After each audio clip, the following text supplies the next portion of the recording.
Le garçon prit une poignée de sable et la jeta sur le nombril de la nounou.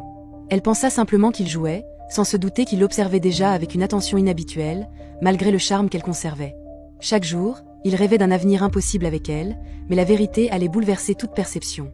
Bien qu'il paraisse n'avoir que 3 ans, il avait en réalité 20 ans. Son corps était adulte, mais il souffrait d'une maladie rare qui avait figé son apparence dans l'enfance. La nounou ignorait toute cette condition. Elle se comportait naturellement, et veillait sur lui jour et nuit, sans imaginer les pensées confuses et interdites qui naissaient chez le jeune homme. Au début, elle croyait à des gestes innocents. Peu à peu pourtant, un malaise s'installa. Oscar était devenu ainsi à la suite d'un traumatisme profond. À l'âge de 3 ans, il avait découvert un terrible secret. Un membre de sa famille, respecté en apparence, faisait régner la peur à la maison. Oscar avait été témoin de scènes violentes, qu'il ne comprenait pas, mais qui avaient brisé son monde. Pour un enfant si jeune, le monde des adultes devint soudainement incompréhensible et effrayant. Lors d'une fête, il fit une chute grave dans l'escalier.